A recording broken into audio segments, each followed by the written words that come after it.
Bismillah ar-Rahman ar-Rahim. Assalamu alaikum wa rahmatullahi wa barakatuh. Welcome to another episode of 14 Divine Guides, a show that is dedicated to the lives of the 14 infallibles, the Ahlulbayt, peace and salutations be upon them. Alhamdulillah, we have been blessed to look at the life of the Holy Prophet Muhammad and Imam Ali alayhi salam, and tonight is our final episode on the life of Imam Ali, peace be upon him. Insha'Allah, in tonight's episode, we will look at a sensitive subject, if I may say so, Insha'Allah. But we will try to dissect this topic with Haji Sajjad Jiyad. And Insha'Allah, we can welcome your comments on this show. We do have a few questions that have come in from our previous show, which Insha'Allah we will take a look at in the final part of this episode. Tonight, Inshallah, we will be looking at the passing away of the Holy Prophet and the events that took place after his death. Not so much the actual events, but Inshallah, we will try and look at why the proofs on why Imam Ali should be the successor to the Holy Prophet sallallahu alaihi wasallam. We will start, Inshallah, by welcoming Haji Sajjad. Assalamu alaikum, Haji. Thank you again for joining us. Inshallah, we'll start by looking at the event of Al-Ghadir in history. Why it was called Al-Ghadir, where was this meeting held, and what happened during this meeting, where in narrations it is said more than 50,000 Muslims were present. Bismillah ar-Rahman ar-Rahim. Alhamdulillah Rabbil Alameen. Wa salatu wa salam ala Muhammad wa alihi al-Tahirin. We give our salams to our living 12th Imam, Imam al-Hujjah sallallahu alayhi, and inshallah dedicate this show to Fatima al-Zahra because it includes the event of the passing of the Prophet and the events surrounding the confiscation of FedEx. So inshallah it is the remembrance of Fatima al-Zahra. The event of Ghadir occurred in the final year of the Prophet's life. It occurred at the end of the year 10 Hijri, so almost 3 months before the Prophet's death. The Prophet died on narration say on the 20th of Safar.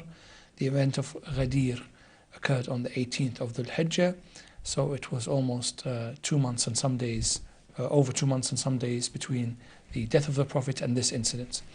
And it occurred in what the Prophet called himself Hajjatul Wada, which was the farewell Hajj. The Prophet told people months in advance that this will be my last Hajj, my farewell Hajj. And so those of you who haven't done the Hajj, or those of you who wish to do the Hajj, then you may perform it with me in this year, indicating that the Prophet himself was going to go and to make sure that people were able to see the Prophet for possibly the last time. And he told some of his companions, some of his family members, that every year Jibreel once a year meets with me to go over some of the specifics of the Holy Quran and to ensure that it has been explained to the people in the correct manner, and sits with me and recites it all in one go. We do it together once a year. This year he has done it twice, which means to me that he is not expecting me to be able to live much longer. So everyone became aware, and the significance was that a large number of Muslims came to the Hajjatul Wada. Some of the scholars have put the number of over 100,000 that came on Hajjatul Wada. Over 120, some say 150,000 Muslims came to this particular Hajj. And the Prophet, he ensured that as many times as possible he would gather the Muslims and explain to them the rights of the Hajj. He gives an excellent speech in his farewell Hajj speech on the 7th of Dhul Hijjah. He gives an excellent speech on the day of Hajj.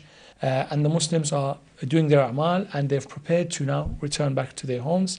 The Prophet, as he is making his way out of Mecca, is informed by Jibreel, a verse from the Quran, that you must inform people about what you have been told. You must give them this commandment. And it is said, the ulama of tafsir say, that this verse, when it was revealed, the Holy Prophet was told that you must now confirm the status of Ali ibn Abi Talib as your successor. And the Holy Prophet had seen many times that there was envy, jealousy, various reasons why the people were not willing to accept Amir al-Mu'minin as the successor of the Holy Prophet. So he feared in a way that there could be a possibility of rejection, or that people might not accept it so easily. So it is said that the Prophet inside him was debating about the method and how, And again, Jibreel comes back to the Prophet with another verse in the Quran saying that you must now gather the people and inform them of their religion. And we will protect you from the people. The verse says that we will protect you from the people, which means to show that the Prophet was actually worried how the people would take the final news. And so once this verse is revealed, the Prophet now has to carry out the commandment, and he orders everyone who has made their way out of Mecca to come back outside this place called Ghadir Khum, which is the oasis of Khum. It exists till today. Those of you who are able to go to Umrah and to Hajj, if you have the opportunity to leave Mecca, it is not a distance too far from Mecca, and you might be able to reach the oasis and see there are some palm trees and there is some small wells of water. I've seen some of these pictures myself. It exists till today, this Ghadir Khum. Of course, without any official designation, you can't actually, only the local people would know what it is called. And so the Prophet was there at this place when he made his decision to call everyone back. And it is said that he waited, they reached there in the morning, he waited until the afternoon, until the middle of the heat, because he did not want anyone to miss the message. So he said, whoever has already made their way towards Taif in the south, or anyone who's made their way, for example, towards the northern parts, bring them back to this place. I want to communicate with them one last time. And so people waited until everyone gathered. The Prophet commanded that they make a pulpit for him, so he will be able to speak to everyone at once, and they can see him, and his voice will carry. It is said, the historians say, that they gathered the saddles of the camels. They piled them one on top of the other so that the Prophet would be able to ascend on them. And once everyone was gathered under the heat of the sun, imagine this is the Hajj, so you've done your A'mal, it is tiring. Those of us who have been to Hajj know that afterwards the greatest feeling one can have is to return back to their families and to go back to your normal routine and relax, because the Hajj can be quite physically challenging. And he's gathered everyone under the sun, so it was difficult. It is said some of the people raised their shirts over their heads to protect themselves from the heat. So we know it was very, very hot. And the Prophet said to them in a long speech, in a beautiful speech, أَلَسْتُ أَنَا أَوْلَى بِكُم مِّنْ أَنفُسِكُمْ. Do I not have more authority over you than yourselves? And the people said yes. And the Prophet continues to ask, have I not always guided you to the best? Did I not bring you the best thing that a person could have brought to his people? Have I hurt you? Have I done anything bad to you? It is said even at this point, the Prophet said to the people, if I have done bad to anyone, let them come and take it from me. And one man says, Ya Allah, yes, one day you were walking past in the city and you hit me with your stick. By accident, you hit me in my stomach. So I was upset at that. The Prophet then says, calls this man forward, and the Prophet raises his shirt. And he says, you may hit me like the way I hit you. And the man that goes and kisses the chest of the Prophet, he said, I only wish to approach you and to kiss your chest. Of course, I'm not upset with you, Rasulullah. And then the Prophet, after he makes all this grand speech, makes it clear to the people that he is reaching the point where he's saying, I finished my mission. And then he says, do I not have authority? أَلَسْتُ أَنَا أَوْلَى بِكُم مِّنْ أَنفُسِكُمْ قَالُوا نَعَمْ يَا رَسُولَ اللَّهِ قَالَ فَمَنْ كُنْتُ مَوْلَاهُ فَهَذَا عَلِيٌّ مَوْلَاهُ. And this meaning of Mawla and him saying, أَلَسْتُ أَنَا أَوْلَى بِكُم مِّنْ أَنفُسِكُمْ. Do I not have more authority and guardianship? And then the phrase of مَنْ كُنْتُ مَوْلَى هَذَا عَلِيٌّ مَوْلَى. All the ulama of language, all the ulama of balagh have looked at this and said, yes, technically there is several meanings for Mawla. Mawla could also be a friend and so on. So some of the other schools have said that the use of Mawla here was because the Prophet was upset after Amir al-Mu'minin went to Yemen and came back, and he managed to defeat some of the armies in Yemen. There were people that were envious of Amir al-Mu'minin and jealous of Amir al-Mu'minin, so they wished to make some disparaging comments about Ali ibn Abi Talib, and the Prophet wished to put an end to this. And so he's saying in front of people, "Man kuntu mawla, fa hadha Aliyun mawla." If whoever I am friends with, then Ali is also friends with them. And actually this is not designating only authority, but all the ulama of balagha, of language, have looked at this and said actually it is not possible, because of the previous phrases he's talking about, "Lastu awla bikum min anfusikum," do I not have more authority? Oh. This is now in terms of authority, and the mawla here means mastership. That's over whoever I am guardian or master. Ali is also guardian and master. And Al-Allama Al-Amini, may Allah bless his soul, he gathered 11-volume work called Al-Ghadir, the Encyclopedia of Al-Ghadir. In there he says that the event had 120,000 people. 120,000 people that were gathered there. He has listed, I think the number has reached around 4,000 narrators of this event. and looked at all the works, not just the Shia works, but from the other schools, and says this hadith is possibly, this with hadith al-Thaqalain, is possibly the most mutawatir hadith that we have. Because so many people in so many generations have narrated this hadith. It is probably the most accepted hadith that we have. And alhamdulillah, the other schools also say, yes, we have no doubt that the incident took place. We have no doubt that this is what the Prophet said. Yes, it is quite clear. He also mentions that, hadith al-Thaqalain, in that very same incident, he mentions hadith al-Thaqalain. So the schools have no doubt about accepting the event, but they try to interpret it in a different way, that Amir al-Mu'mineen here is being referred to as the friend of the Prophet. Do not be jealous of Ali, do not have any hatred against Ali. If I am your friend, if I am your beloved, then Ali is also your friend and beloved. But actually looking at it in a more, what do you want to say, not just technical, but a more kind of understanding, without any bias from either side. You can see that the Prophet has gathered people under the sun. 120,000 people, they've just finished the Hajj, to gather them, to tell them, Ali is my friend, and don't be envious and jealous against him, and to say to them, this is the end of my life, and I'm here to preach. It is said then in the ulama of tafsir that the verse of Al-Yawma akmaltu lakum dinakum wa raditu lakum al-Islam Dina in Surah Al-Ma'idah, today I have perfected for you your religion, and agreed for you, or accepted for you, or happy for you that Islam is your religion, was after this event. Once the Prophet had given this commandment that Ali is your Mawla, Ali is your successor, or Ali is my successor and your Khalifa after me, then Allah says, today I have perfected your religion. And they say that this particular verse in Surah Al-Ma'idah is one of the last verses ever revealed by the Holy Prophet. And after this, I think there are only 1 or 2 verses that were revealed. So in fact, there might have been only 1 verse. And so the Quran was completed in a way on that day. There was no more revelation required because the Prophet had done his duty, and we see 2 months later the Prophet had died. So this is clear significance that the event of Ghadir is making clear to people that, look, my job is done, my mission is done, but always after a Prophet there is someone that needs to continue preaching to the people. Not to bring a new religion, not to bring a book, not to bring new laws, but to continue explaining to the people. Because the Prophet only preached for 23 years. Only for 23 years, and people have been worshipping idols for hundreds of years. So it needs the mission of the Imams to continue preaching to the people, and this is what the event of Ghadir is about. Allama al-Amin also continues to say that if the Prophet wanted to tell his Muslim Ummah that Imam Ali is his friend or companion, then he would only tell the people in Medina, because only they would. Only they were the ones that were challenging. That it would matter to them. Why would he need to stop everyone and tell them that Imam Ali is the Khalifa? The question here, inshallah, that we'll now look at is, as you mentioned, just over 60 days, the 18th of Dhul Hijjah up until the 28th of Safar, the passing away of the Holy Prophet.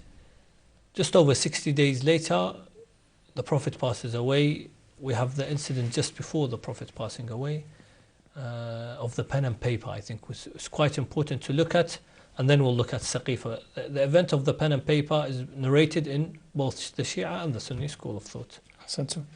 It is called in the works of the school of the Ahlulbayt Raziyat al-Khamis, the disaster of Thursday, the calamity of Thursday. The Prophet, it is said in our narrations, died on Monday the 28th of Safar in the 11th Hijri. Monday the 28th of Safar is his death.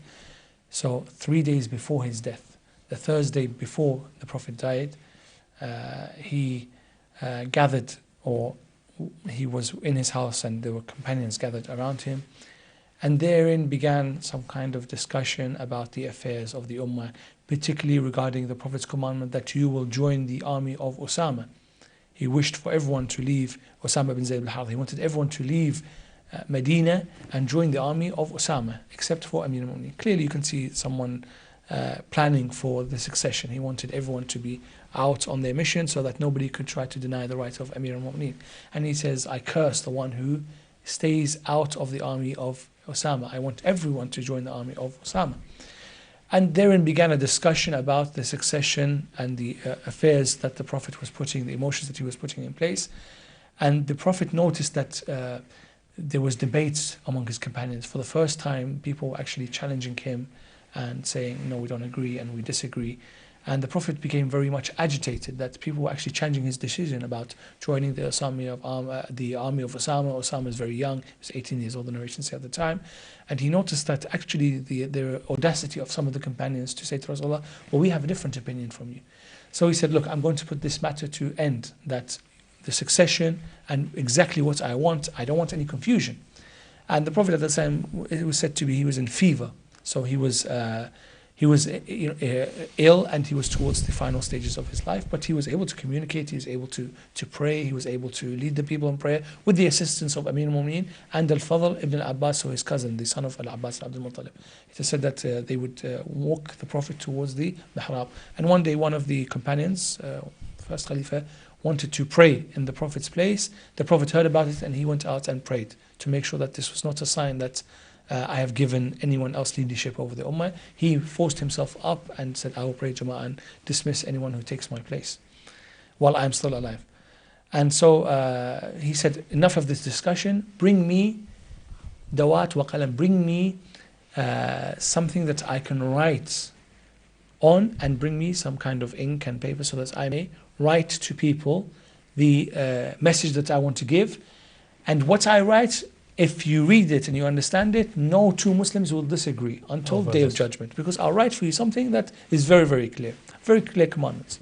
At this point, some of the companions, and in the books of the Ahlulbayt and some books of the other schools, they've actually listed the names of the companions, the most prominent of which was the second Khalifa.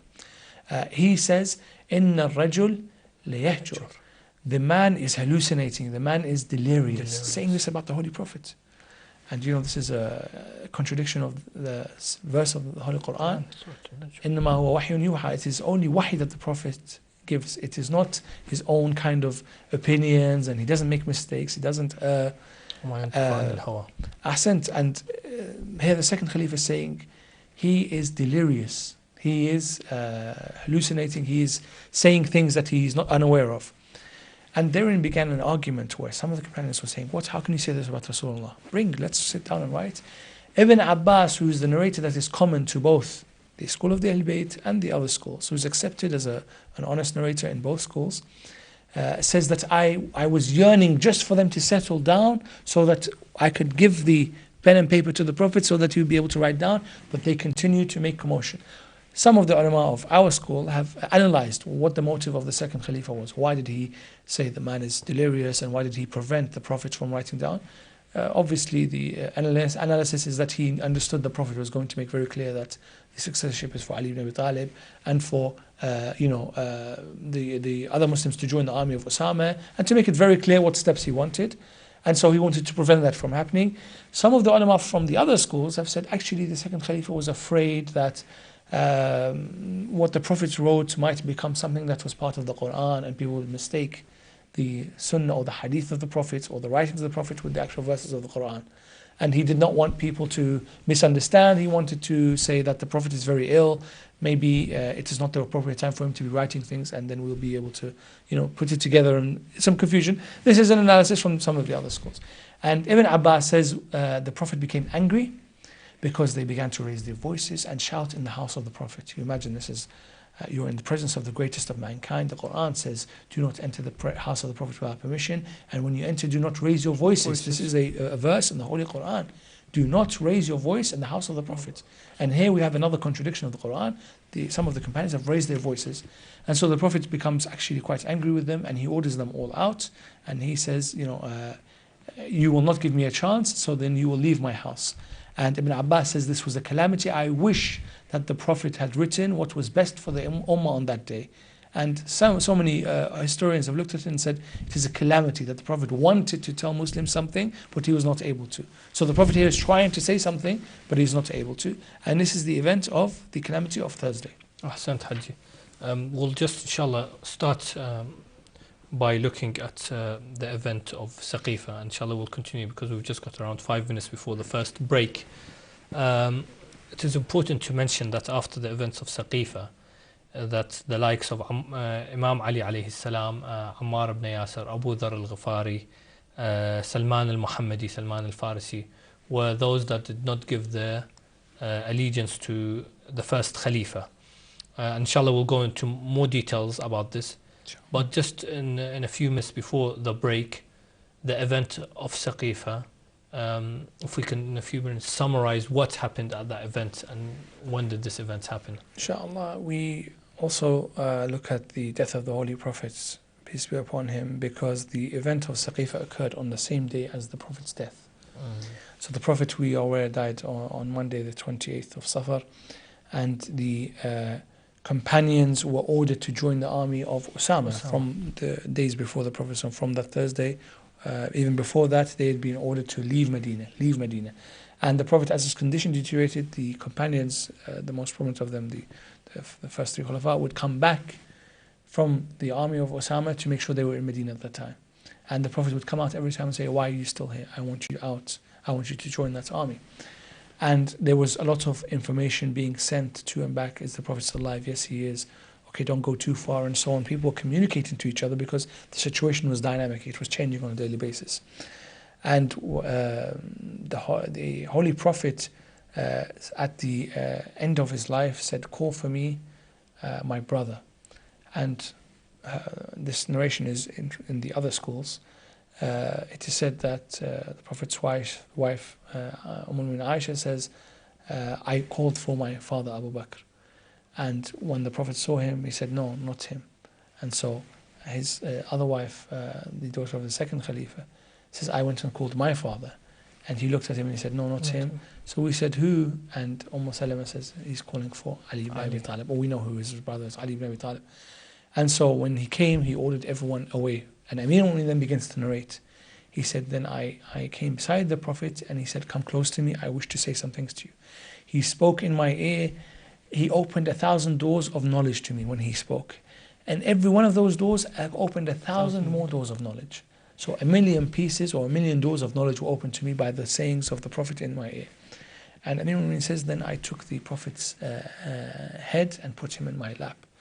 The other schools have a narration from Aisha saying that actually the Prophet died in my lap. But in our works, it is clear that Amir al-Mu'minin, and he was the one that was involved in the burial and so on, and the closest person to the Prophet. He was the one that was with the Prophet in his last moments. He says, "I took the head of the Prophet in my lap." And the Prophet called for Fatima Zahra, salamullahi alayha, and she came and she was upset seeing her father was in his final moments. So she went to the Prophet and she was crying, and the Prophet said some words to her and she began to smile. And when she left, people were asking her, "Fatima Zahra, you went and you saw your father, you were crying, then he said something, you were smiling." She said, "I saw my father being in his last moments, but he said to me, 'You will be the first one after me to join me, so that you'll be the first one to die after myself from our family.' And this made me happy that I wouldn't be separated from my father for too long." And then when we look at this, we look at what the Prophet was saying to Amir, those 1,000 doors. It is clear that the Prophet was telling them events after his death. He was explaining to them what would happen to their children, what would happen to their status, how the Muslims would deal with them. So Amir was prepared. In a way, he knew what would happen. It was not something that was a surprise to him than the events of Saqifa and so on.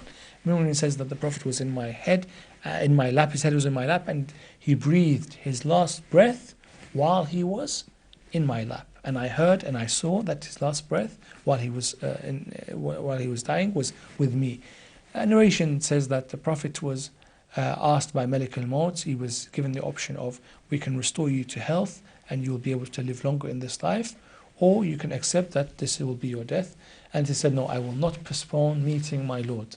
If it is the time, it is the time. I have no need to remain alive, and I have no yearning to remain on this earth any longer." And the Prophet passes away, and immediately the news is given to the people of Medina that the Prophet has passed away. Now, the family of the Ahlulbayt, the family of the Prophet, the Ahlulbayt of the Prophet, they do not think about successorship, the army of Osama, inheritance, who's going to lead this, who's going to announce that, who's going to pray that, they're not interested in any of this. Their main concern is about the dignity of the Prophet. We see that, for example, we saw on TV not too long ago Nelson Mandela's death. We saw how the details were arranged and the the way his body was carried, there were speeches given, and then finally to his burial place. Everything was coordinated, the military, the army, the speakers from all over the world, because they cared for the dignity of Nelson Mandela. Imagine the dignity of the greatest of mankind. How much would you be focused on trying to maintain the dignity, the way it is done, try to preserve all the respect for this occasion? And so Amir was interested purely in this event, and unfortunately some of the other companions, as we'll go into detail, weren't even interested in the death of the Prophet. Ahsant Haji Sajjad, inshallah. We will stop at that. Inshallah, when we come back, we will look at the events leading up to Saqifa. It's quite important to mention. I thought it was a different, so it was actually the same day. Saqifa was the same day as the passing away of the Holy Prophet. So inshallah, we will look at the conspiracy of As-Saqifa and the events that led to the Khilafah of the first Khalifa, and then inshallah we'll look at the second Khalifa and the third, and what Imam Ali, what position he was in those 30 or so years. Inshallah, after the break you can join us. We will see you shortly. Wassalamu alaikum wa rahmatullahi wa barakatuh.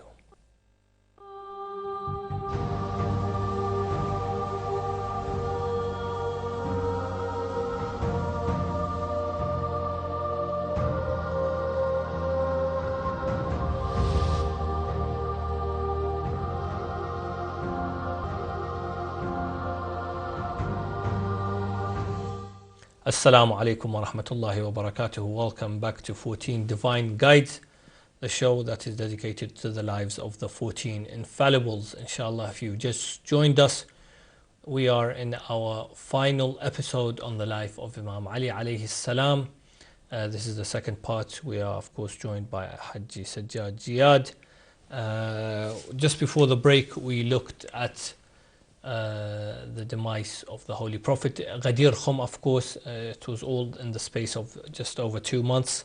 The event of Ghadir, the event of the calamity of Thursday as it's known, or the pen and paper event as some might know it as, and then we reached the stage where the Holy Prophet took his final holy breaths in the arms of Imam Ali alayhi salam. And the event of Saqifa, which surprisingly is on the same day, the 28th, the Monday of Safar. They were supposed to be with the army of Osama. They heard of the news of the demise of the Holy Prophet. And as you mentioned, I think it's quite important when if a friend or a family member passes away, the first thing someone thinks about is, where are they going to be buried? How are we going to bury them? For example, who's going to do the janazah? The whole washing and shrouding is the main concern. And this is the Holy Prophet we're talking about. It was left to the family of the Holy Prophet to look after this, and others took for the Saqifa. First of all, why is it called Saqifa, and what happened? So the companions were supposed to have joined the army of Osama, but they ensured that they were not too far from Medina because they did not wish to be out of the scene. Where was Osama's army? Osama's army was north of Medina. It was supposed to march north towards the areas that were occupied by the Byzantines. And the Prophet was ensuring that the army was out of Medina.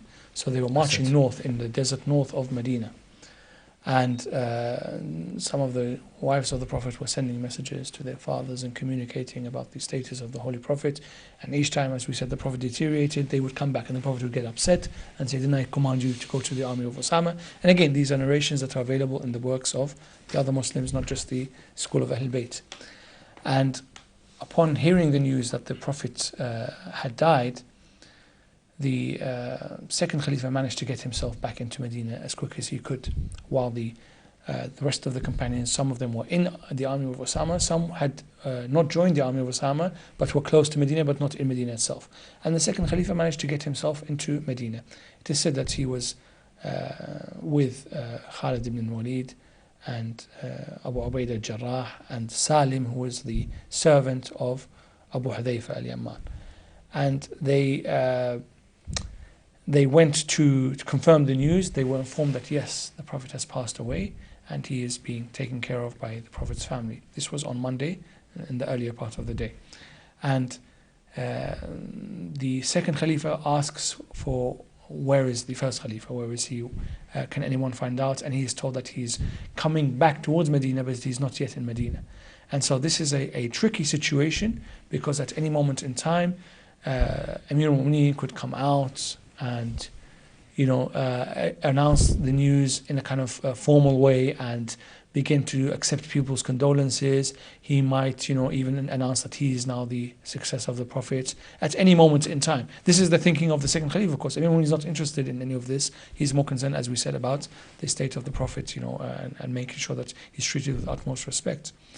And so the second Khalifa, which is this incident is actually recorded in the other works, takes out his sword and stands near the mosque of the Prophet, and says, I will actually chop the arms and legs of anyone who says that the Prophet has died. The Prophet has not died. His status is like the status of Musa alayhi salam, who went to meet his Lord for some days and he will return. He's not dead.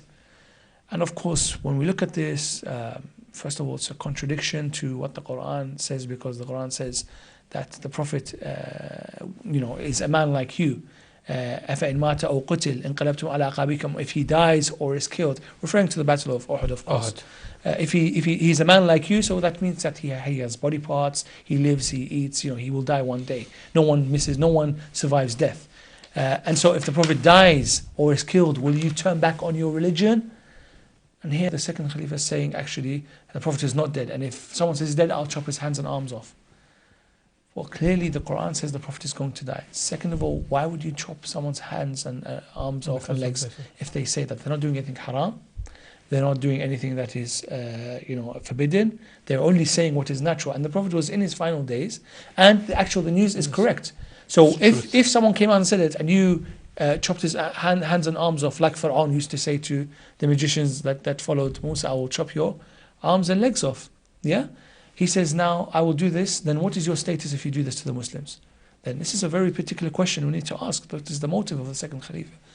Some of our historians have said, obviously the motive of the second Khalifa was to buy some time. He did not want the general word to go out, because he wanted time for the first Khalifa to come back, so that they would be able to begin their operations. Otherwise, if Amir al-Mu'mineen comes out and everyone accepts that the Prophet is dead and people start to look towards Amir al-Mu'mineen for leadership, then some of the plans that they have would have failed. And so the second Khalifa is in this state. Of course, Amir al-Mu'mineen is inside with the Holy Prophet until the first Khalifa arrives in Medina. At this very moment in time, another group of people who we have to question their motives and we have to assess why they behaved in this manner was some of the Ansar, who were led by Sa'ad ibn Abadah al-Khazraji, who was a companion of the Prophet. He was a chief of the Khazraj. But for various reasons, he ordered a large group of the Ansar, without the Muhajirin, so without the people that came from Mecca, without the Qurayshis, to meet at a place called Saqifat Bani Sa'ada. Bani Sa'ada were one of the clans that lived in the areas around Medina. They had this kind of resting place, a hall, if you want, a meeting place. And it was one of the few places outside the city that was covered, that had a roof, if you want to call it. And it has a saqf in Arabic, we say. Very basic in terms of reeds to protect you from the sun. So it is the perfect place to meet outside the city and be protected from the heat and the sun. It is called Saqifat Bani Sa'ada. So the meeting became known as the meeting of As-Saqifa. And so Sa'ad ibn Abadah went to this Saqifa, took some of the famous Ansar with him, and said, let us begin our debate about what was to happen after the Prophet. There are historians, some of them have questions about why would he do this. He was there at Ghadir, he knew Amir al-Mu'mineen was the successor. Some of them have said he recognized that the Quraysh planned to prevent Amir al-Mu'mineen from taking the successorship. So in a way, yes, he understood that Amir al-Mu'mineen had the right, but he kind of knew that they weren't going to allow him. He was aware of their motives and intentions. He said, well, we don't want the Quraysh to be the leaders after the Prophet, because some of them have bad intention towards the Ansaris, and us, the Ansaris, we were very close to Amir al-Mu'mineen anyway. So surely if they take their position of Khilafah, then they will do much damage to our position. So let's take the Khilafah ourselves. If Ali, who is supposed to take it, can't have it, we don't want the Qurayshis to have it, so we will take it away ourselves. And Sa'ad was proposing himself as the successor to the Prophet. Now, in this meeting, there were obviously Ansaris from the Aus, who were at war with the Khazraj before the Hijrah. They were fighting for decades, and there was much envy and jealousy and enmity towards Sa'ad ibn Ubadah. Some of the people did not wish for him to become a chief purely because he was from the Khazraj. And some of his own clan members from the Khazraj themselves were also envious of Sa'ad. So some of them began to debate with him there and then. And he said to them, look, if we don't stick together, if we don't have one voice, then the Qurayshis will defeat us. So you guys need to all accept that I'm going to be the Khalifa, otherwise we're going to we're going to be able to give the Qurayshis a chance. And while this was occurring, as I said, some of the people moved away from the Khalifa and came back to inform the people of Medina, specifically the first and second Khalifa, that this was going on. The first Khalifa enters Medina, sees the second Khalifa in this state, holding his sword, preventing people from saying the Prophet is dead. He goes in to see the Prophet, and he sees that the Prophet has indeed died. And he asks Amir al-Mu'minin, when did he die? And Amir al-Mu'minin says, just now he died while he was with me in my life. And so the first Khalifa comes out, and he announces to the people that the Prophet is dead. Whoever used to worship Muhammad, know that Muhammad is dead, and whoever worships Allah knows that Allah is alive, and Allah never dies, Allah never perishes. And at this point in time, the second Khalifa quietens automatically. Again, there's no one say, look, this is obviously a setup, because 1 minute he was preventing people from saying the Prophet had died. When his friend says the Prophet has died, he doesn't say anything to him. He accepts it and he quietens down. Purely there is a motive for this. And so the first Khalifa hears from these Ansaris that there is a meeting in Caliphate Bani Sa'adah, and they decide to hurry along. The first Khalifa and the second Khalifa and Khalid ibn Walid and Abu Ubaydah Jarrah and Salim, the Mawla of Abu Hudayfa, and they take with them some of the Ansaris who did not want Sa'ad to become the Khalifa, and some of the Muhajirin with them, supporters. They say Khalid ibn Walid rounded up some of the men that used to fight with him, and he took them towards this Saqifat Bani Sa'adah. When they enter this place, the Saqifa, this is now the Prophet is lying on his deathbed, and Amir al-Mu'minin is beginning to prepare he hasn't even been too spinal. He's preparing the taqseed of the Prophet, and he's preparing the shrouding of the Prophet, and he's preparing the details of the janazah, how to pray over the Prophet's body, and to then look at the burial details of the Prophet. At that moment that Amir al-Mu'minin begins doing this, there is a meeting of these people in the Saqifa. Now we say, would any one of us, if this was our father, if this was our brother, if this was our son, La samahallah, if this was someone close to us, he was in a moment of death there and then, and he just passed, and we were supposed to be the closest people to him, would we say, right, let's go into the lawyer's office, to the solicitor's office, let's take the will out, and let's start debating the will, and let's look at the will of this man, and let's try to work out, how much this and how much that, and how much just a normal person, let alone the... Would we do that? Of course, that's horrible. Who would do that? Who would behave in this manner? I would leave my best friend, my family member, and I would go and look at their will and work out how much is due to me and how much is due to him and what's left over. Would any of us do this? Yet this is exactly what occurred. While the Prophet was in need of people coming to attend his burial, his ghusl, his takfeen, and to show utmost respect, instead some of the leaders of Quraysh and the Ansar were sitting debating about who should be successor, debating over exactly like we look at the material life and the will of the Prophet. And so Amir al-Mu'minin continues, and he says, I was the one that took charge of this situation. When I went to do the ghusl, Amir al-Mu'minin, now whether the other schools accept him, Amir al-Mu'minin says, the angels helped me in the ghusl of the Prophet. I did not carry the ghusl by myself. I was assisted by the angels. And the only person that did assistance with me was Al-Fadl, who was the son of Al-Abbas, the cousin of the Prophet and Amir al-Mu'minin. He says he was blindfolded, in case he might see part of the body of the Prophet or so and so, and he would have been blinded by seeing this. He was blindfolded, and he would hand me water, and I would take the water, and the angels will assist me in turning the Prophet's body over to do the ghusl of the Holy Prophet. This is what Amir al-Mu'minin is performing at that time. When these Muhajiris, when they arrive, these Qurayshis, when they arrive in the Saqifa, the face of Sa'ad, it is said in narrations, turns pale, because he knows his plans have now been defeated, because they can't come out to Medina and say Sa'ad is the leader now and successor and give the bay'ah quickly. Instead, the Qurayshis have arrived on the scene, and it is likely that his plans will fail. And when they arrive, the first Khalifa, assesses the situation. The second Khalifa begins to shout. And he raises his voice and he tries to intimidate the people. The first Khalifa realizes that this is not the way to try to convince people about who should be the Khalifa. So he begins to speak in a soft tone to the Ansaris. He says to them, listen, we know your contribution to Islam. We know what you have done, what you have sacrificed. Jazakumullah khair. You are companions of the Prophet. But you must realize that no one will accept any of you to be leaders. You must realize that we are the clan of the Prophet. We are the family of the Prophet. We are his closest relations. We did the hijrah. We are the first Muslims. We have known the Prophet longer than you have. The Arabs, the rest of the Muslim Ummah will not accept an Ansari to be successor to the Prophet. The successorship has to come from Quraysh. Quraysh is the family of the Prophet. Quraysh is the descendants of Ismail and Ibrahim and descendants of the Prophets. And we are the ones that control Mecca and control the Kaaba. It is impossible for an Ansari to lead after Qurayshi has come. It is not going to be possible. So this is trying to convince this is the main argument that the Abu Bakr, the first Khalifa, uses to try to convince the Ansaris that actually, look, even if we allowed you, the rest of the Muslims will not allow you to choose Sa'ad. At this moment in time, the first Khalifa says, look, I'm an old man.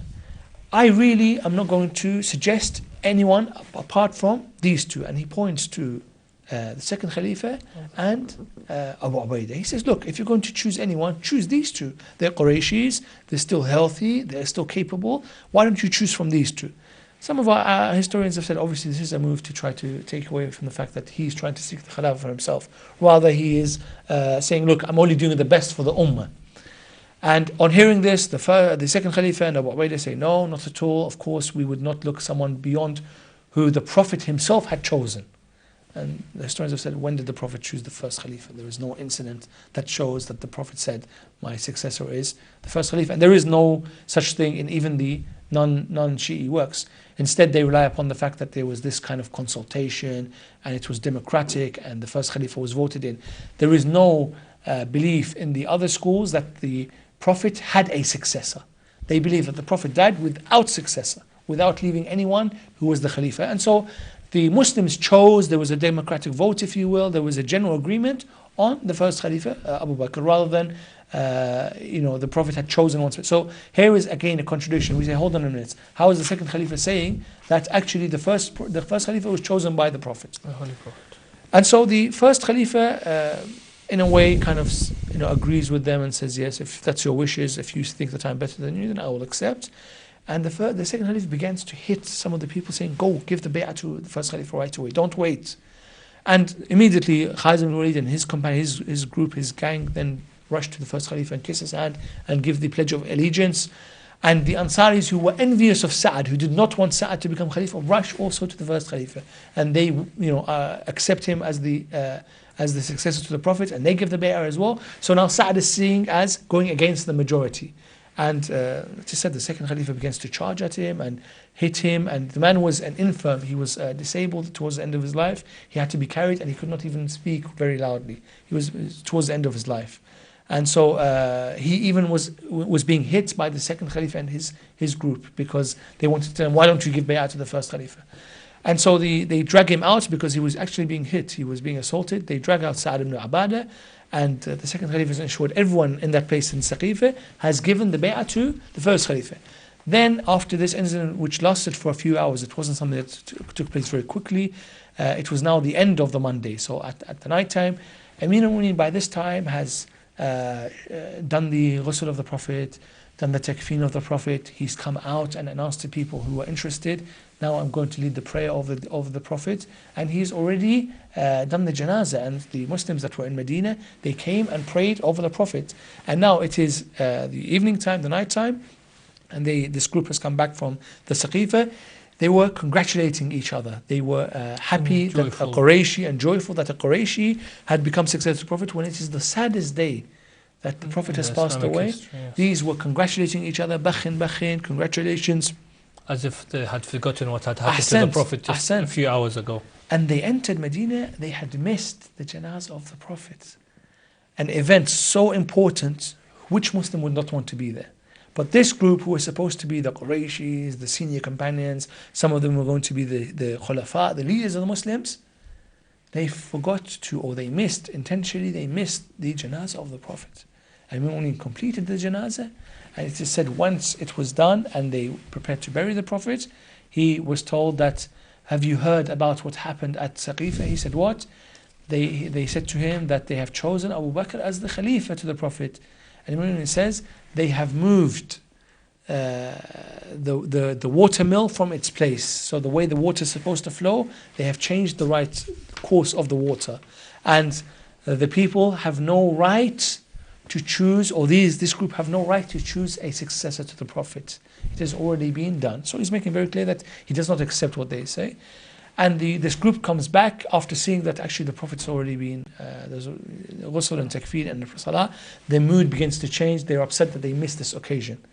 And they realize that actually things are not going to be so smooth that they can just force the people of Medina to give bay'ah right away. That actually they missed an opportunity where they should have been there.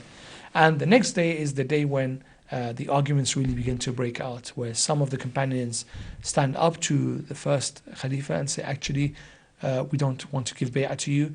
And the second Khalifa then starts to intimidate people into following the first Khalifa and giving bay'ah. And then after this, a few days' time, then Amir al-Mu'mineen is dragged into this, and they begin to try to force the allegiance out of Amir al-Mu'mineen sallallahu alayhi. Ahsant, Haji Sajjad, for the explanation. It's interesting, inshallah, also when we read history, is to find out that Abu Sufyan was one of the first to rise against the Caliphate of the first Khalifa, Abu Bakr.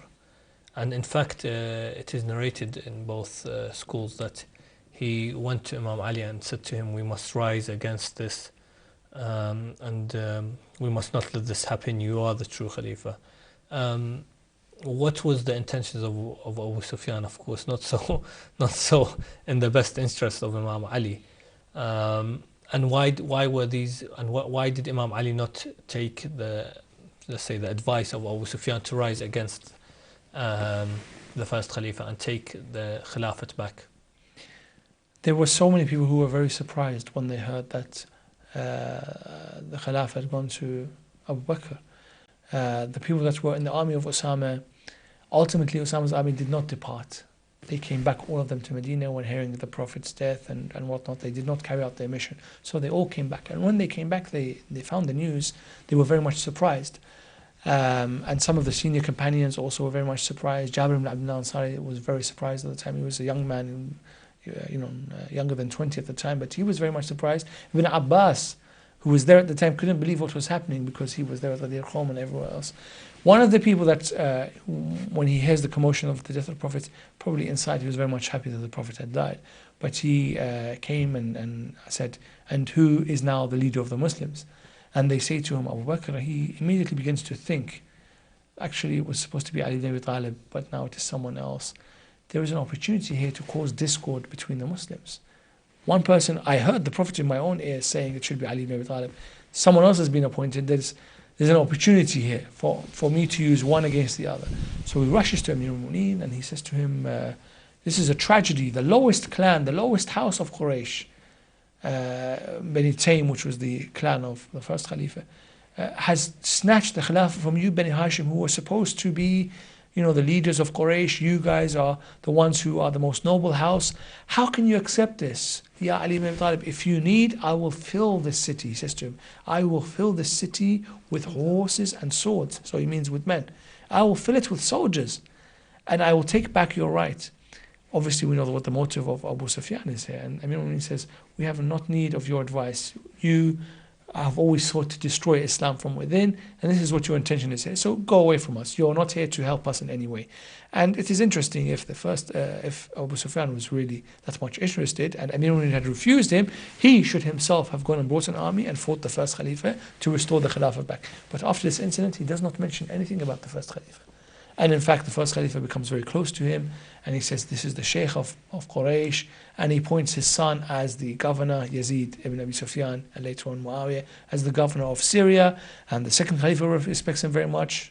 So we know that it's not a motive of Abu Sufyan to try to defend the right of Ali ibn Abi Talib, Rather, it was his intention to cause more friction and fighting between the Muslims. Ahsant Haji Sajjad for the explanation. Inshallah, we'll be going for our second break. I know there's so much to cover on this topic. Of course, inshallah, in the last part we will look at some of the events briefly in summary, inshallah, that took place after they asked for the allegiance of Imam Ali. But inshallah, we'll also look at the few years that Imam Ali ruled over the Muslim Ummah, and the civil war that took place during his Khilafat. We'll be going for a short break, inshallah, and we will see you shortly. Wassalamu alaikum wa rahmatullah.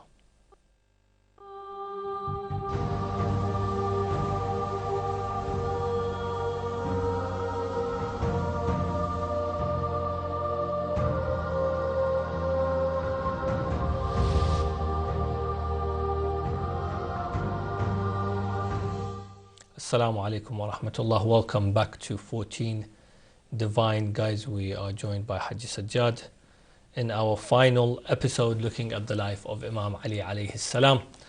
And we just looked at the event of As-Saqifa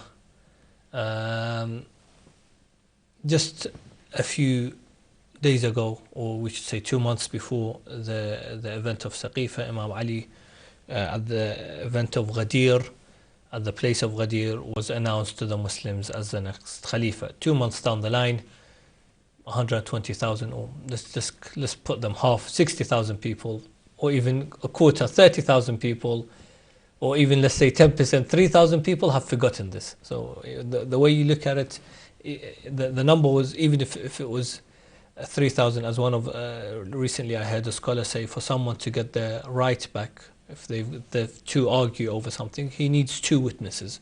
If you bring 2 witnesses to say that this book, for example, belongs to Mustafa, then the judge will say, yes, these witnesses have said. But the right of Imam Ali was taken when there was 120,000 people, and it was still taken from him. What was the role of Imam Ali after this? Of course, we mentioned just before the break when Abu Sufyan came to him. But when they asked for his allegiance, what was his role in this? The situation for the first Khalifa was very difficult initially because, as you said, a large number of companions were not prepared to give bay'ah to anyone apart from Amir al-Mu'mineen. Secondly, some of them were surprised, even if they had no particular love for Amir al-Mu'mineen. They were surprised that, hold on, the Prophet tells us to do so-and-so, but we're doing so-and-so.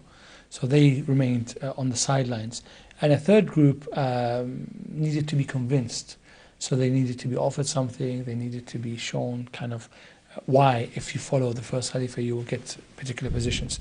And a group that could not be convinced, could not be argued with, could not be debated with, was the group of Amir al-Mu'mineen, because obviously he's the person who knows he's in the right, and no force, no debate, no convincing is going to work in trying to change the mind of Amir al-Mu'mineen, or to even defeat him by arguments. So these first few days are tricky, and there is a group of companions that actually come to debate with the first Khalifa. And the first Khalifa wishes to end all debate, so he uses the second Khalifa and his group of men to try to bring Amir al-Mu'mineen to give bay'ah to the first Khalifa. Now, several excuses are given. When Amir al-Mu'mineen is brought forward before them and they say, give the bay'ah, he says, I heard when you debated with the Ansaris and the Saqifa, Amir al-Mu'mineen is aware of it. He says, when you were there, you debated with them saying that you are closer to the Prophet than they are. Because you are Qurayshi, they are not Qurayshi, so you deserve to be successor. This is the reason why you debated with them. Not because you're braver or more intelligent or more knowledgeable or more worshipful or anything like that. Rather, because you have family ties with the Prophet, you're a very distant cousin, of course, but because you are a distant relative, this is the reason why you should be Khalifa, not the Ansaris. He said to him, now the same rule applies to me. If you're going to use that argument, I say to you, I am closer to the Prophet than you are. I am his first direct blood cousin. My children are his grandchildren. And forget everything else that I've done for Islam. But my blood relation to him is closer than you, and there is no one else out there with any blood relation closer to me, to the Prophet than me. And this should be enough to stop your argument. Of course, the first Caliph did not accept this. And the second Khalifa was very much interested in forcing Amir al-Mu'minin to give the bay'ah, and the first Khalifa says, I will not force him to give bay'ah if he does not want to do so, and particularly while Fatima Zahra is alive. Now, that is an indication that if Fatima is dead, we can do whatever we want to Amir al-Mu'minin, but it doesn't make any sense to me. If Amir al-Mu'minin is right, he's right. If he's wrong, he's wrong. What difference does it make if Fatima is alive or not? But clearly there is some thinking going on behind the scenes. And so Amir al-Mu'minin is not forced to give bay'ah at the time. And he comes back and he receives some of the companions at his home, and they began to say, this is a tragedy, we can't stand for this, we must do something. And some of the companions decide to go and speak to the Khalifa in front of lots of Muslims while he was in the Masjid of the Prophet. They make a show of it to make sure that, look, we've done our bit. One of them is Salman Muhammadi. He says, to the first Khalifa, don't you know that this person is more familiar with the book of Allah than you are? Don't you know that the Prophet left his name in his will? Talking about Ghadir Khum. Now you pretend to forget, you ignore that he was already mentioned by the Prophet as being the successor. Ammar bin Yasir says to the Qurayshis, if you are going to choose anyone to be successor, even if the Prophet hadn't said, let's forget what the Prophet says. Let's forget that he chose him in Ghadir Khum. Let's forget all this. But even if we were going to look and say it has to be a Qurayshi and choose the best of Qurayshis, we would still choose Ali. Why would we choose the first Khalifa? He is braver, he's more knowledgeable, he's the first Muslim, he's so and so and so and so. So forget what the Prophet said. Even if we make a democratic vote, we should vote for Ali ibn Abi Talib. And the companions continue. Abu Dhar comes out, and it is said that there were 6 from the Ansar and 6 from the Muhajirin. Abu Dhar likewise comes out and addresses them, and he says, don't turn back on what Allah wishes, because this is the start of deviation. And Maghdad continues. He talks to the first Caliph directly, saying, retreat from your wrongdoing. Repent to your Lord and give back the leadership to its real owner, who has more priority to hold this position than you do. You have already known about the allegiance to him that the Prophet had bound you and ordered you to be a soldier under the standard of Osama bin Zayd. And he is very kind of direct in what he says to him. Utbah bin Abi Lahab also stands up before the first Khalifa and attacks him. Abu Ayyub al-Ansari, one of the great companions of Amir al-Mu'minin, likewise. Ubay bin Ka'b, who is one of the Ansar, he's one of the greatest reciters of the Quran, one of the commentators on the Quran. Likewise, he comes out and says, do not deny the right that Allah has decided for one other than you, and do not be the first to disobey Allah's messenger. So the Prophet has just died, immediately disobeying him. And Nu'man ibn Ajlan, for example, another of the companions, Uthman ibn Hunayf, his brother Sahal ibn Hunayf, Khuzaym ibn Thabit, Dush Shahadatain. The Prophet called this companion, he says, this man's testimony is equal to two, because he is the most honest person of all the companions. His testimony is equal to 2. He's known as Dush Shahadatain, the man of 2 shahadas. When he says something, it is equal to the voice of 2 people. Likewise, he says to the first Khalifa, do you not know that the Messenger of Allah admitted my testimony without the need for anyone else's testimony? So what I say, what you mentioned earlier on about bringing someone to admit something belongs to you needs 2 witnesses. He is saying to them, first Khalifa, don't you know that my witness is equal to 2 testimonies? I witness that the Khalifa, the successor of the Prophet, is Amir al-Mu'minin. Abu Haytham ibn Tayhan is one of the last of the companions to stand up and speak to the first Khalifa in this way. The first Khalifa is upset and he retreats. He comes out of the masjid and he does not want to engage in debates, and he stays away from publicly kind of being in a place where he's challenged. But secretly, when they are gathered, they give reasons and explain their position. They say, yes, Ali ibn Abi Talib was the successor of the Prophet. Yes, he's the best of amongst us. Yes, he deserves the Khilafah. But the Arabs will not accept. They give this explanation to Ibn Abbas and to some of the other companions. They say, look, fine, we agree. We're not going to debate. We agree. But he killed this man's father, this man's brother, this man's husband, this man's nephew, this man's cousin, this man's son. All the Meccans, all the Qurayshis have hate against Ali ibn Abi Talib. That's number 1. Number 2, he is the age of our sons. So the first Khalifa, he says that Amir al-Mu'minin is the age of my son. It is difficult for the elders of Quraysh to accept someone who's so much younger than them. Of course, there's counter arguments against this, but this was number 2. Number 3, that Ali is naive. He acts as if, he is like the Prophet and he's, he's got so much kind of spiritual energy behind him. In politics, you need to be a bit more tactful. You need to be a bit more kind of, a bit more kind of the way that you deal with things, a bit more experienced, a bit more like, for example, look at the way Ali dealt with Abu Sufyan. He was very firm, go away, we don't do us. Whereas we deal with him a bit more kind of, okay, you can be our friend. Let's put your son as the governor. A bit more political in the way we do it. Ali lacks this, and this means that he can't be successful. He's too firm in the way he deals with people. He's too just. And you can't do that. We want someone who's a bit more softer with the way he deals and a bit more easygoing in terms of leadership. Number 4, and this is something they don't say, but Ali ibn Abi Talib knows everything about everyone. When he used to sit with the Prophet on a daily basis, whenever the Quran says something about someone, he knows. So when it says rijalun or kada, any kind of term which is general, anyone would ask the Prophet, who is this referring to? Abasa wa tawalla, for example. Who is this? The Prophet said so and so by name. Anyone has gathered the Quran has written this by himself. He's written the name. He knows the secrets. He knows everything about everyone. What's everyone's intention? If you put someone like him in charge, you're going to be in trouble. He's going to expose so and so and so and so and so and so. You'll never be successful after this. So this is also a reason to say, look, Ali ibn Talib, step aside. Finally, something they do say publicly is, we will not allow the Nubuwwah and the Khilafah to be in one house, in one family. The house of Hashim, the Banu Hashim, had the Nubuwwah, Khilafah has to be given to someone else. We say, what's that got to do with that? Now you're talking politics, you're not talking about Khilafah, Imam, and spiritual leadership.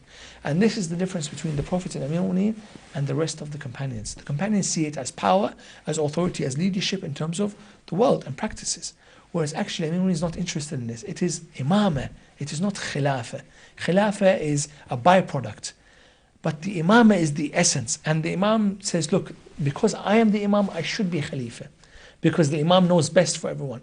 The Khilafah is empty, it's hollow, it's nothing, it's just politics. The Imam is the most important thing. I have the Imamah, I should also be the Khalifa. Whereas those companions say, well, yes, Ali might be the most knowledgeable, Ali might be the most deserving in terms of status, but we believe in the Khilafah, not the Imamah. And this is where we have a difference. We are the schools of the Imam, we are the Imamiyya, and the other schools are the schools of the Sahaba or the Khilafah. And then after there is a challenge against Amir al-Mu'mineen directly by taking a group of companions to his house.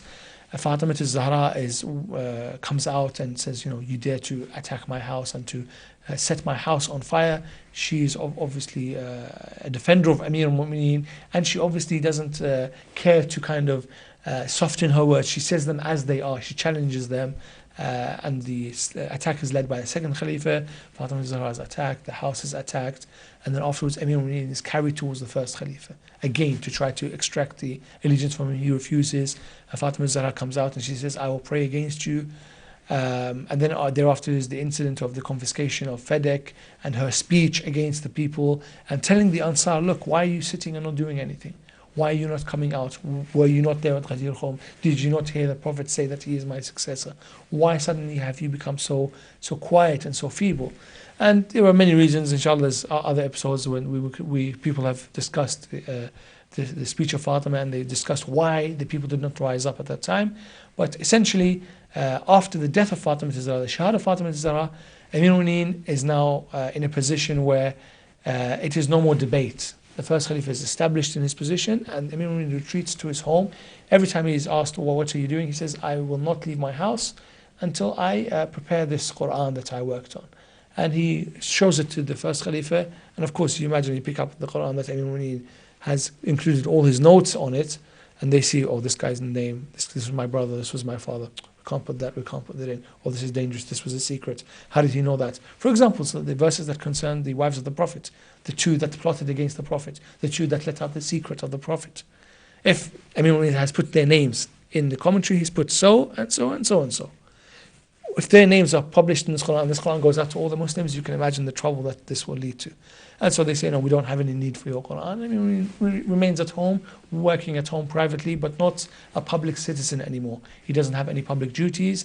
And for the first 2 years of the Khilafah of Abu Bakr, this situation suits them. That Amir al-Mu'mineen is out of the limelight. And there were some troubles. The trouble that was by Musaylim al-Kadhab, the false prophet, and there was another false prophet as well from the Yemen. And there was a group of Muslims who decided, you know what, we're not going to follow anyone. And they possibly, some of them even began to say, we're not going to become Muslims anymore. And there was particular troubles in the first Khilafah, but Amir remained away from this, and he decided to stay out of all the problems and mistakes that were made, and became a private citizen at that time. Ahsant, Haji Sajjad. We'd like to dwell more into how Imam Ali spent his time during the Khilafat of the second Khalifa and the third. But more importantly, I think we'll look at sort of his Khilafat, the time when his Khilafat, of course, we know the first Khalifa appointed the second Khalifa. Which is a surprise. If the Prophet did not appoint someone, how can the first Khalifa Khalifa how did the first then appoint the second? And then after the second Khalifa's death, there was the shura between some of the companions, and again a group of six, and if they don't elect, then they would be beheaded, they would be killed. And Imam Ali withdrew himself, and he has a special sermon in Nahj al-Balagha on this, until he received this Khilafat, which to him, when asked about the Khilafat, he has a famous saying where he is holding his shoes, and he says the Khilafat that they are talking about is Ahsan. The shoes, not the Imam, the Khilafat. The Khilafat, not which the we're Imam, making a distinguishment. Yeah, the shoes is worth more than me because it helps me walk, and the Khilafat doesn't raise his. I think it's important to distinguish the Khilafat and the Imamate. The Imam was an Imam whether he had power or he did not have power, as we see throughout the 12 Imams up until Imam al-Mahdi. No one, Imam al-Kadhim spent his time in prison. Imam al-Hussein was murdered in the land of Karbala. So it did not, power was not, it was the Imam the most important. But he did receive his Khilafat for 4 years, and there was many civil wars. There was a lot of trouble, and some may say, that's why it is best that he did not take it after the Prophet, because if he had taken it after the Prophet, the first Khalifa, there would have been war and civil war between Muslims. So he wasn't the right person for the job, if that's what they say. What was the troubles that he faced during this Khilafat, the 4 years, especially I think through Muawiyah and Safin? Amir al-Mu'mineen, through the life of the first, second and third Khalifa, mentioned about the first Khalifa, second and third Khalifa, he assisted them when they needed, because he knew that they represented Islam. They didn't represent themselves only. So whenever they needed help, he would come to assist, rather than saying, no, that's it, you make mistakes, it's your problem. He tried to rectify whenever he could, try to help them. And the third Khalifa, unfortunately, he belonged to Bani Umayyah, so he was very close to his family members, and he was very close to Marwan ibn Hakam, who was his cousin. He became his secretary, and Marwan unfortunately began to act as if he was the Khalifa himself, and he would take this and take that and issue this and take money and take gifts, and he was misusing the funds and misusing positions. He was hiring people and firing people, and he made a lot of people upset. And the third Khalifa, sometimes he knew of these things and allowed it, sometimes he didn't even know about it. He reached a position where he really didn't know, and he became quite an old man. Actually, the wife of the Prophet, Aisha, says that we should kill Uthman because he's become an old, senile person. She accuses him of going against the wishes of the Prophet, of making mistakes as Khalifa. She says we should actually kill him. And unfortunately, a group of the Muslims, they suffered very much by what Marwan ibn Hakam had done. He moved them one way, moved them the other way, and he turned back his promises. They were, they felt very much injustice had been done to them. So they said to the third Khalifa, look, Marwan is in the wrong place, you need to get him out of here. And he's done so and so, and they came up with all the evidence that he's done this and this and this, he's taken this, he never gave us this. And people were suffering. The Bani Umayyah were growing rich, while some of the people were suffering. They were getting poorer and poorer, and they became very much upset. So there was even a demonstration outside the house of the third Khalifa. And it is said that Marwan forged a letter from the third Khalifa, dismissing them, using very harsh language. It came out, the people got even more angry, until finally they realized that actually, the situation is very serious. Somehow Marwan managed to get himself out of that situation. But unfortunately, the third Khalifa was killed. The people were very angry. Amir al-Mu'mineen sent his sons, his family members, to go and try to protect the third Khalifa. But unfortunately, it was not enough. The people were so angry, they attacked the house of the third Khalifa and they murdered him, despite Amir al-Mu'mineen trying to save his life and getting the people to not act in this way. And so after that, when the Muslims heard that the third Khalifa was killed, the Muslims all began to debate with each other. There was no one appointed by the third Khalifa. Who should be the leader of the Muslims? Really, there was no one else to think beyond Amir al-Mu'mineen. Of course, some of the companions wished that it was themselves, but once the people began to mention the name of Ali, the whole of Medina and the wider Muslim world began to say Ali, Ali, Ali. Everyone knew that it was Ali ibn Abi Talib. So he describes that when the people came to give the bay'ah, they began to crush him. He says that I had Al-Hasan and Hussein in front of me, and the people were attacking. They were rushing to give bay'ah so much that I feared that Al-Hasan and Hussein would be trampled upon. And so finally I relented. I did not want their bay'ah. He said to them many times, go back. I don't want to give allegiance to this kind of ummah. I don't want to. But they persisted until he felt it was an obligation. It is now wajib. People want to give me the bay'ah. I can't refuse anymore. And he says, look, I will accept your bay'ah, but I'm going to act according to the wishes of the Prophet. I'm not going to act according to the sunnah of shaykhain or so and so or so and so. I will act according to what the Prophet wishes. And his bay'ah, one of the commentators says, the first person to give bay'ah was Talha ibn Ubaydullah, who was one of the companions of the Prophet. He gave bay'ah with his right hand. His right hand was a bit lame because he was injured in one of the battles. So he struggled to even give the bay'ah.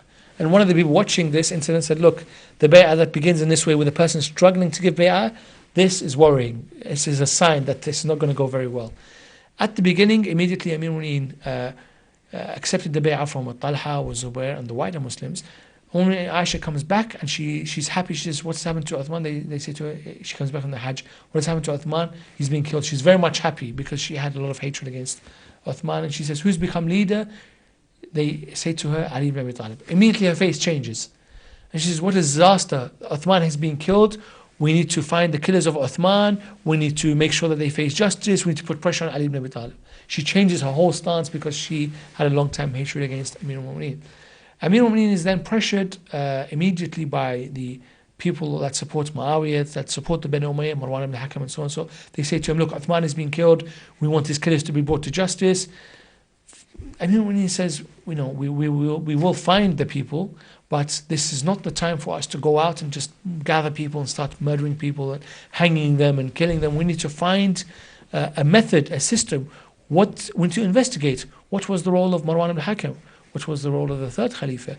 What did he actually say? Were these people really, were really victims of the state? If they were victims, they might have had a right. Maybe they shouldn't have killed the third Khalifa, but they might have had a right. That means we can't kill them. We might punish them in other ways, but we can't go out and kill them.